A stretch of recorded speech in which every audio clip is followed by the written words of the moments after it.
I'll start with this as well. Okay. We call you a household name, a global business celebrity, if you will. Yes. What do you call yourself? Wow, I'm just the founder of UGG in the business world, but otherwise I'm just Brian Smith. Just Brian Smith. They're always so humble. Who is just Brian Smith? A happy guy right now, in love with a wonderful girl, and business is good, speaking's picking up again now that everybody's able to gather again, and life is really good.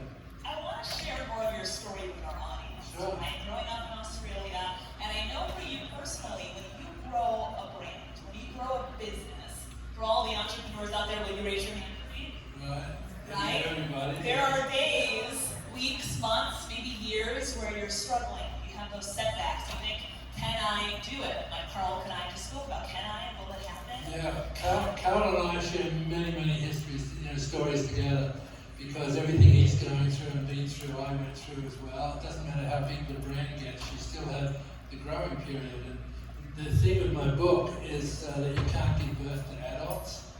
You conceive something, you take an action and give birth, and then it just lies there like an infant. Every business, service, everything you can do, lies there and it lies there, and that's when most people give up. But if you can hang in through that infancy, and it'll start toddling, and people are writing magazine articles about true believers are buying your product, and that quickly goes into youth, which is a fabulous part of the business, and then it gets mature. So yeah, hanging in there through that infancy and the toddling and the stages, that's the critical thing. I want to share a quote with you.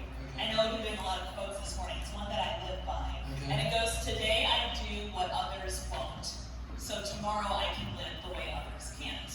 I'll Love say it. it again. Today I do what others won't, so tomorrow I can live the way others can't. Right. So in your life, with your story, what was it that you did? What was your competitive edge that allowed you to build a multi-billion-dollar brand? Well, I was super lucky because sheepskin boots were all over Australia when I came here looking for any business to start, right? And when I mentioned all those downtimes and everyone goes through them, I always was able to say, well, shit, they're really great in Australia, everybody owns them, it's not the product, it's me, right? And so that would make me have to pivot or figure out a way over or around a problem. And that's what makes a business grow, is the overcoming of every obstacle. Because if you don't go from here straight to success, you go along, hit a wall, and then you have to get over that obstacle, go along, hit another wall, and that's what growth is all about. And every time you overcome an obstacle that your competitors don't, you gain market share, and that's how it eventually grows. Tell us about a time in your life when you thought there's no way this is going to happen. I could pick several. But I think the worst one was when I sort of lost control of the business by bringing in investors and things, and I realized at one point that I didn't control the company anymore, and I was like on the outside of the group that was now running it, even though I thought they were my new partners. They saw me as someone they just bought the business from. And coming to grips with that was, when I discovered it, there was a 2 or 3 day period when I was in this huge depression, and I always see myself ahead of the big company selling sheepskin boots all over the world, and now I didn't really technically own it, and for 3 or 4 days I was just in depression. And one night I was watching TV, my wife was on the couch, the show finished, and I rolled over onto my stomach and got up on my hands and knees and started crawling to the bedroom. And my wife, who's a pretty quiet person, she just says, "You get up now and walk to bed like a man." And as I sort of got up off the floor, it was like coming out of a fog, and I realized, oh shit, there's so much more to life. And that's when I started meditating again, getting Mr. Positive again, and I realized, well, what do I want to do? I've really come to love selling. What can I sell? Shit, UGG boots, So I called up the guys and I ate humble pie, and I said, look, I may never own the company, but I'm going to work and make sure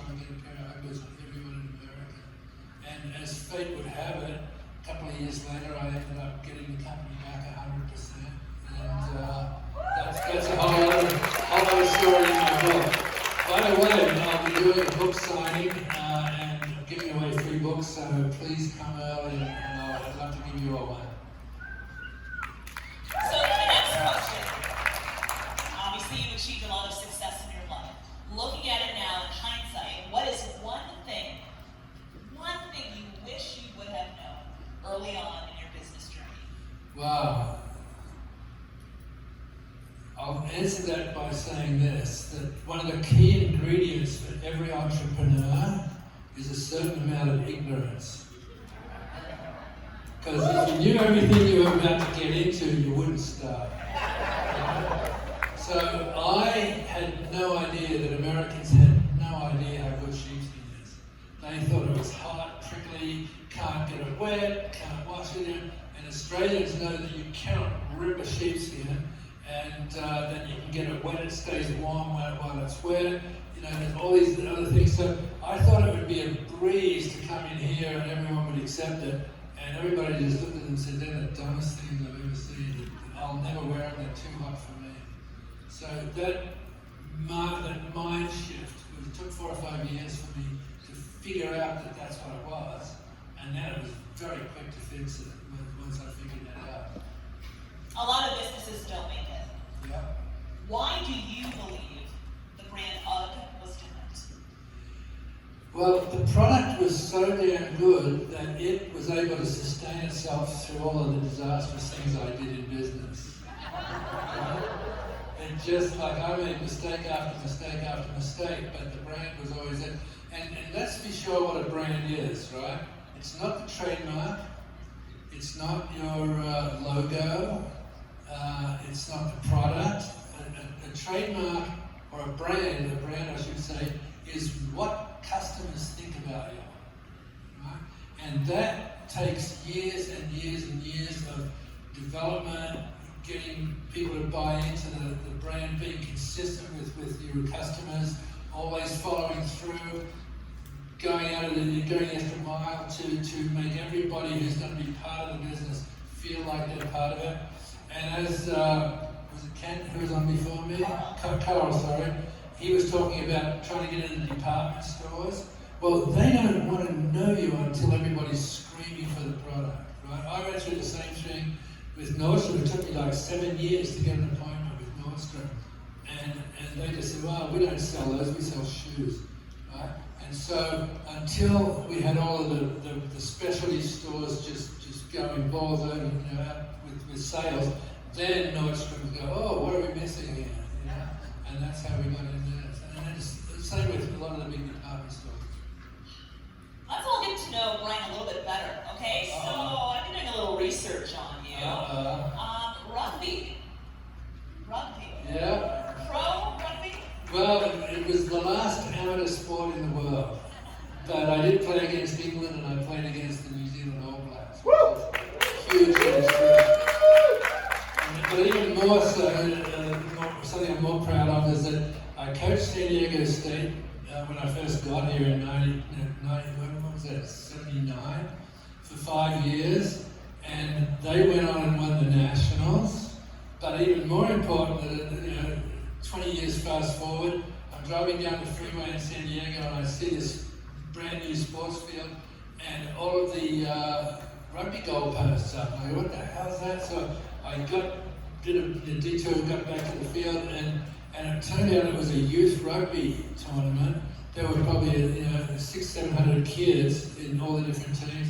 And I walk onto one field and here's the coach. I used to coach him at state. Oh, the referee, I coached him at state. Yeah, so I got to see the new generation of rugby, which is now very, very popular in Southern California. So that's what I'm most proud of, much more so than playing the game. Lots about that. You don't see that on Google. So, okay, I love it. And I have to ask this. The holidays are coming up.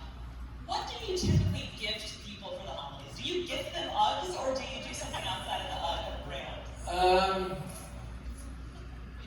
I'm just going to talk about close family. They don't get gifts, they just get them whenever they want. Right? It's August the 17th, Dad, can I have it? So I'm very, generous with that. But yeah, quite often if I have something that I want to be meaningful, I'll sign a pair and make a little note and send it because it's very, it's so close to me, that UGG brand, and I give a part of me when I give that brand away. What is something that people get wrong about you often?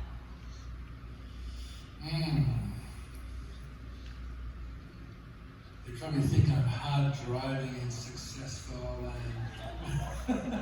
but in reality, I'm just another guy who just had a great product, who was able to hang in there and persevere. And I live my great piece of philosophy. By the way, my book is full of philosophy, right? And my favorite one is that the quickest way for a tadpole to become a frog is live every day happily as a tadpole. And that, believe it or not, is one of the most powerful pieces of philosophy that we will ever hear. Happily being the key word. My final question, Brian. What is one thing you have yet to accomplish that you plan to accomplish? Well, I want to see the entire world before I die, and so it's a process, and I'm checking off the boxes. How many continents are left? Continents. Antarctica, I haven't been there. But I've been in all the other continents, but I haven't seen a lot of the country. Yeah. Guys, give it up for Brian! Thank you, guys. Thank you so much. Great, glad to participate.